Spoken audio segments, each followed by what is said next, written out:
Now, this is the fourth NHL coach that we've seen fired so far this season. Yeah. This is a tough job.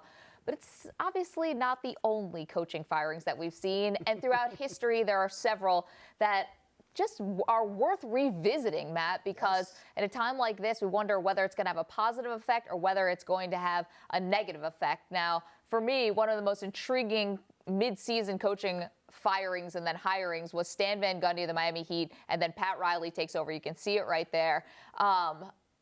That was a season, the 2005-2006 Miami Heat season, where a year ago the team had gone to the Eastern Conference Finals and lost in 7 games to the Detroit Pistons, the second iteration of the bad boy Pistons. Then they feel like they have the pieces. They have Shaquille O'Neal. Gary Payton was on that team. Alonzo Mourning back from all of his kidney issues. And Dwayne Wade playing at the peak, really, of what we've seen.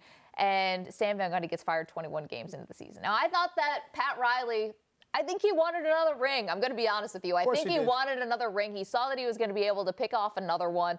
And he and Van Gundy, I think they just started butting heads, and finally he shoved Van Gundy out the door. Now, what's interesting is they actually could have probably won another ring, but the next year Dwayne Wade had that famous shoulder injury where he got wheeled off the court. If that hadn't happened in February of the next year, they may have won 2 in a row. Well, I will see yours and raise you the Buck Showalter, Joe Torre controversy. It came after the strike season, and George Steinbrenner wanted Buck Showalter to fire his hitting coach, Rick Down. And to Buck's credit, Buck said no. So depending on who you believe, Buck either resigned or was fired. Joe Torre comes in, and a lot of people give credit to Buck Showalter and Stick Michael for building the team that went on to win 5 World Series championships. But for me, being a New Yorker, that Buck was beloved. Joe became beloved. So it really is just one of those things that really stuck out in my mind as a, kind of thing. It's not the only famous Yankee firing, though, when you have George Steinbrenner leading the organization for as long as he did. Absolutely. And are there any that were not on the list of coaching changes that? No, I think I teed you up for your Yankees one. Billy Martin. To be polite, I mean, yes. No, I think that, the trials and tribulations that came between Billy Martin and George Steinbrenner are just legendary. I mean, one of my favorite sports books of all time is Ladies and Gentlemen, The Bronx is Burning. It's a fantastic book that really just, talks about their relationship. Yeah, Steinbrenner fires Billy Martin, hires Bob Lemon because the Yankees are 14 games behind the rival Red Sox.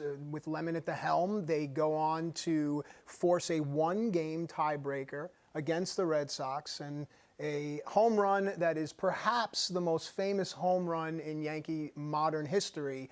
Bucky Dent, who a lot of people don't know, is he was hitting in the 9-hole that game. Bucky Dent had a 12-year career. He only hit 40 home runs, and that one right there was huge. And 40 for the career. Yes, for his career, not in the season. 40 for a career and a 12-year thing. But Red Sox fans now have a new nickname for Bucky Dent. It's Bucky effing Dent. Yeah.